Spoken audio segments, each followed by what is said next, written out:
Good morning, everyone, and thank you for joining us today. My name is James Meyer, and I'd like to welcome you to another edition of Mainer Moments, Business Insights for the Restaurant Industry. This is the third of a four-part series of informative 20 to 25-minute discussions. Today's topic is how to avoid roadblocks to growth. With me today is Greg Thomas. Greg is the CEO and founder of CFO Advisors and a nationally recognized restaurant industry expert. Over the last 25 years, he's been the acting CFO and trusted advisor of over 50 restaurant and retail companies across the United States. His financial leadership and industry expertise has made a positive impact on the growth and success of numerous brands. To give you a little background on myself, I'm a principal or partner in the Business Solutions and Technology Department of Mainer Costerisan, which is a regional CPA firm based in Michigan. I head up our restaurant practice, and I have over 30 years experience helping multi-unit brands with their IT technology and financial accounting software needs. Greg and I are very excited to be here today to talk to you about this important topic. So let's get started. As we all know, building and growing a business is not easy. There are all kinds of roadblocks that can get in our way. Some of the roadblocks that we see in our restaurant industry clients, for example, include everything from not having enough funding, inadequate funding, or being undercapitalized, to maybe we have a concept that doesn't scale very well, and we've got a challenge there in terms of how to get it to scale. Maybe we've got a weak management team, or where we thought we had a good management team, but maybe it's not as strong as we thought it was. Maybe even there's a competitive issue. Those are all significant roadblocks that we could run into, but relative to those roadblocks, there's not a lot that Greg and I can probably help you with, those types of roadblocks, but there is one roadblock that we can help you with, and that's the roadblock that we think is the most significant, and that's the one that we want to focus on today. So what is the single biggest roadblock to growth? We think it's inadequate systems, or as Greg likes to say, lack of accountability. So Greg, I'll give you a turn here to talk. I know you've had some, you guys have some pretty strong feelings on this topic. Why do you feel that this inadequate systems is the biggest potential roadblock, and why do you call it lack of accountability? Well, good morning, James, and good morning to everyone. Well, I think that the lack of systems really highlights the lack of skill sets. And so when I talk about lack of accountability, what I'm really talking about there is there's no way to hold anybody accountable if you don't have really good restaurant systems.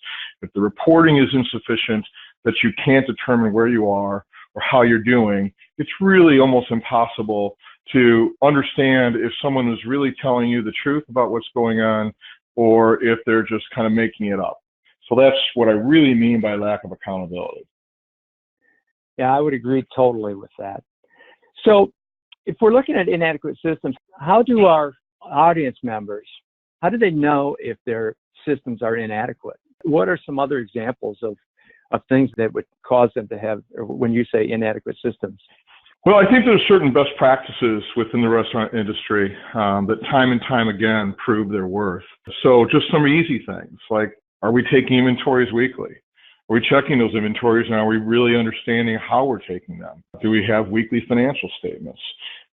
Are we checking sales every day and understanding what's happening within the point of sale system every day? It's those kinds of basics. Those tools are out there for the most part, but if they're not being used and someone can't explain what's happening, it's a pretty good indicator that the systems are inadequate.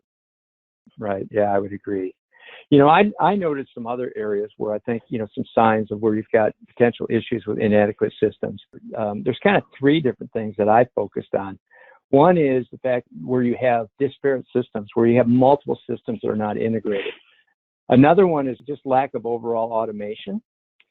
And then, because if you're trying to scale, you need to have it as automated as possible. And then the third one is inadequate back office software. So what I'd like to do is go in and maybe drill down on each of these in a little more detail. So let's start and talk a little bit about disparate systems. So this slide here kind of shows what we run into a lot when we sometimes with our typical client, where they've got multiple locations, and each of them has a separate QuickBooks database on the back end for their accounting. And maybe they're doing their payroll with ADP or Paychecks or some other outsourced service, or maybe even through QuickBooks, but they've got payroll. So they've got QuickBooks for the accounting and the payables. They've got ADP, or they've got some kind of payroll service. They've got a POS system, of course. And in fact, some of our clients will run into might have multiple POS systems if they've acquired locations that have different systems. But maybe I've got Aloha as my POS system.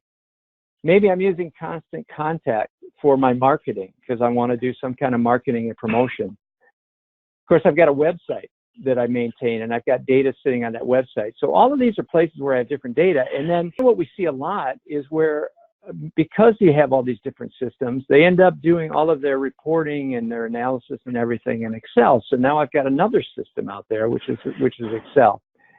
So if any of you are in this type of situation, this is what we mean when we say disparate systems, because when they're not integrated, it's inefficient because you're manually rekeying a lot of data. Your data is inconsistent. You'll find sometimes you're going to have different information in different places, depending on where you look. There's no one source of truth. Your data is not timely, and so it's just really hard to scale. Would you agree with that, Greg, or do you have any other thoughts on that? Yeah, 100%. I think the biggest issue is timeliness. You find that you spend more of your time trying to get things into a format that you can actually read, and so you become an Excel jockey versus actually reviewing and understanding your financials. So timeliness is big. If you have to wait 6 weeks to get your financials, then something that's been happening for 6 weeks has continued to happen and probably will continue to happen because you just don't have the ability to get after it. Yeah, it makes it really tough to actually proactively go in and make positive changes on a timely basis. So, good. So one of the challenges, or one of the keys to being able to scale and grow, is to make sure your systems are integrated and talk to each other. And we'll talk a little bit more about that a little bit later here on the back office side. So the second thing is lack of automation. And what I mean when I talk about lack of automation is really it's where you're still doing essentially a paper shuffle, where, for example, you're manually routing invoices or paperwork for approvals. Or worse yet, you don't have any approval process at all because it's too cumbersome and too hard to do. So you don't have any controls. Or maybe, like you say, where you have multiple systems out there, you're ended up manually rekeying a lot of data. And maybe even, for example, invoices. With a lot of the systems that are available today, you can use technology like OCR scanning to automatically help you input and get your invoices into the system. So again, it gets back to an efficiency standpoint. If you're going to grow, you need to have systems that are very efficient, and that includes automated workflow, that includes automated processing of information. Anything on that, Greg? Well, I think that automation, yeah, that comes into play in a big way when you're really trying to get after, let's say, food costs.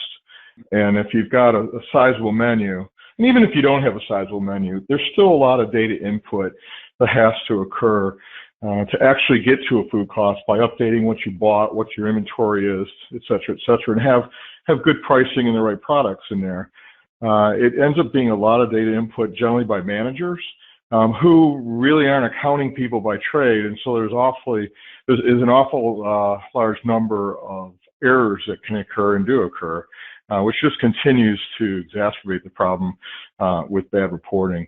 So having an automated workflow, James, as you mentioned, that actually is updating your inventory in your system is really, really important. And it can really speed things up as well. So it corrects errors, speeds things up, and gets the managers looking at what they should be looking at, which is the operations and the performance, as opposed to playing accountant for a couple hours every day. Yeah.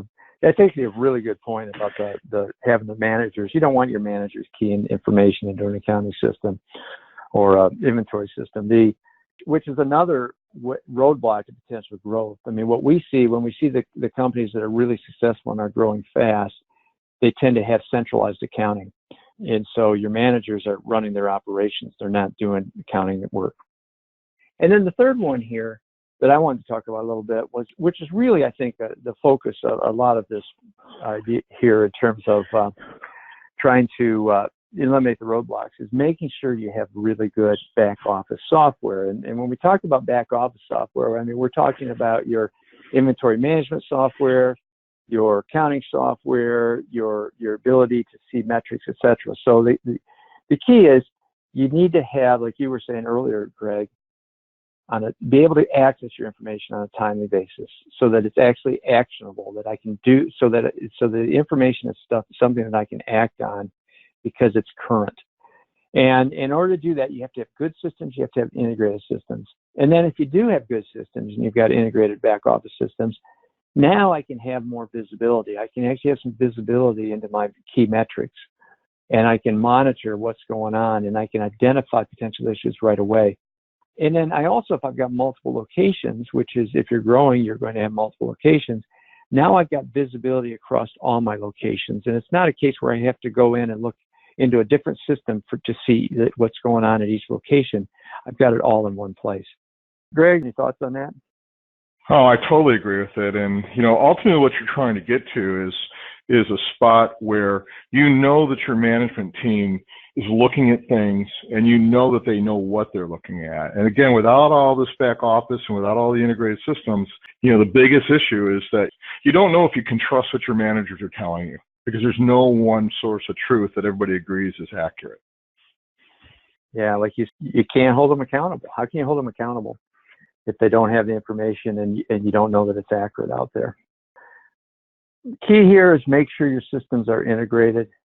Make sure you've got it automated as much as possible, and then make sure that you've got good back office software. So in terms of back office software, we thought it might be helpful for you just to talk for a minute about what we think are some of the best-in-class systems that are out there. As you can see here on the slide, I've got 3 systems out there. I've got one called See To It, which is from a company called Compete, and that helps you in terms of managing your labor and inventory. We've got Sage Intacct, which is an accounting software solution, financial accounting software solution, which for handling the accounting. And then you've got CFO Rapid Fire, which is a business intelligence actual analytics team. And so you see here, you were still talking about multiple systems. There's not one system that does everything. You really need to look at best-in-class solutions. But the beauty of these systems is all of these systems here can seamlessly integrate and talk to each other. So even though you've got multiple systems, and these, of course, are tied into your front office POS system, but the beauty of this is now is I've got all my systems talking, so I'm not rekeying data. I know my information is accurate, and I can get it on a more timely basis. And I think the real beauty of this, what's really key on some of this, if you got multiple locations, is the Intacct product, because Intacct has what they call a shared multi-entity database. So instead of having all these separate little QuickBooks files out there, I have one database with all my entities, and I can see everything going on across all of my locations any way I want to slice and dice it. So if I want to know how much I'm purchasing from a particular vendor or how much I'm spending with a vendor across all my locations, it's just a simple one click and I can see that. If I want to see it for a particular location, I can see that. If I want to see the financials for a particular region, I can see that. So really, these are what we call best in class. Greg, I know you are big on the business intelligence side. Anything you want to add there on that side, and also maybe on the... Yeah, so a couple things. I think that it's really, really important that the managers have access to an income statement, either daily or weekly, that they believe in and that's at their fingertips. And what we've seen evolve over the years as we've gone to the cloud is that that's not really the accounting system. The accounting system is awesome, and it's really there for the senior team and the executive team to be able to look at future and look at past and see how we're doing. But the management team, the actual managers in the restaurants, again, they don't know accounting, and you don't really want to let them into your accounting system for a number of reasons. So the See To It product is not just inventory and labor scheduling and all that, all the normal things, but it also has this great, what they call an ops statement feature, which is basically a P&L, an income statement, by each store. And if you have an area manager, they can see their groups of stores, and they can see it on a daily and weekly basis. And it really helps them to really understand what's going on and when. But that's really where they need to focus. And then on the analytics side, even though a product like C2, it has analytics, it's really focused on the store level. I can set up different kinds of dashboards, et cetera, to focus on maybe one or two elements that I really want my managers looking at in this next quarter, like overtime or whatever it might be. But from a big analytics standpoint and a big data standpoint, really understanding the trending, let's say our product mix, or how our customers are reacting, or perhaps how our marketing campaigns are going, and which days or day parts of the week are seeing the most or the least amount of activity.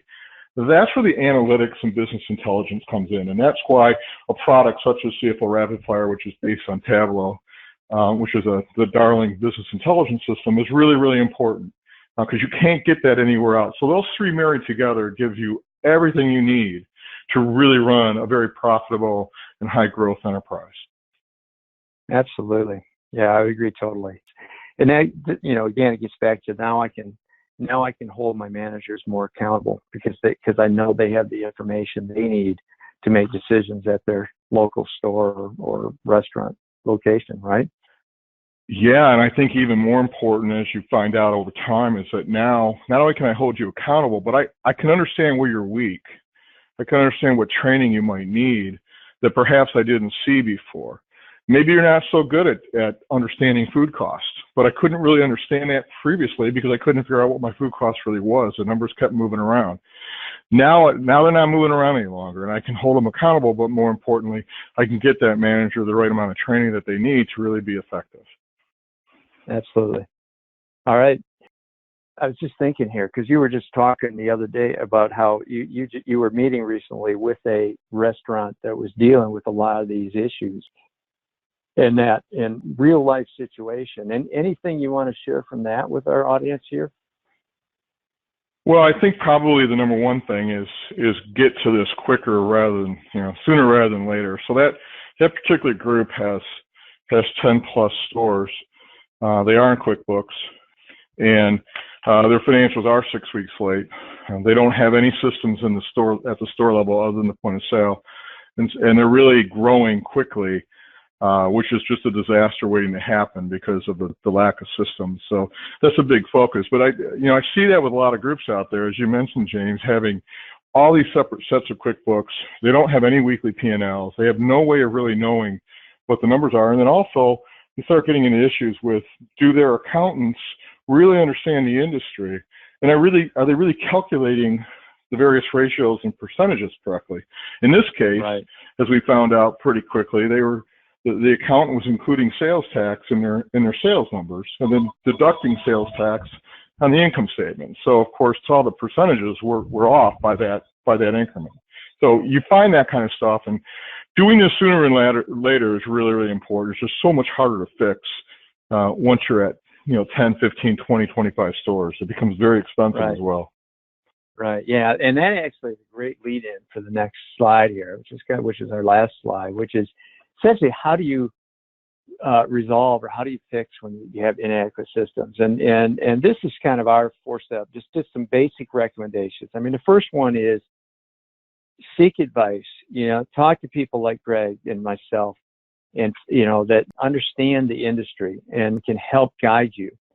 But the second one is to invest in your systems early. This is where Greg was just alluding to, is if you wait too long, it's a lot harder to fix than it is when you're smaller. I mean, generally, the rule of thumb that I like to look at is as soon as you get to where you're anywhere between 5 and 10 stores or locations, you need to really focus on your systems if you want to grow beyond that, because it gets harder and harder, and you're going to end up spending resources on people which could be better spent on the systems to help you grow faster and give you better information and help you manage better.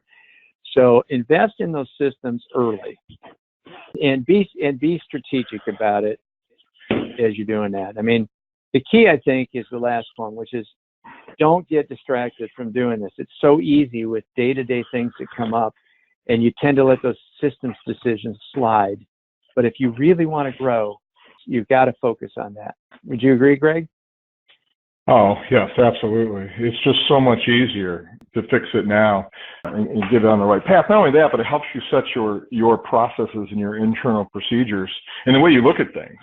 It's just so much easier to do it now, and don't get distracted. But I think being strategic is really, really important. It doesn't mean you have to do everything now, but it really does mean that you need to plan for the future and understand what barricades are erected when you get to 5 and 10 and 15 locations. Yeah, it's a process. It's a journey. It's not. We're not saying that you do everything at once, but you need to start thinking early about how you're going to get there, right? Absolutely. All right. Okay. Well, thanks everybody. This is great. If you want to find out more about this, about any of this solutions, or if you got questions, we're happy to answer those questions. I've just got my contact info up here on the screen, but you can email me, and I'd be happy to pass that on and get you Greg's contact info. In fact, Greg, if you want to provide your email address to people, feel free to do that right now. Yeah, it's gthomas@thgcfo.com. All right. All right. Well, thanks, Greg. I appreciate you helping me with this. And thank you, everybody, for attending. All right. So we're going to sign off. Thanks, everybody. Have a good day. Thank you.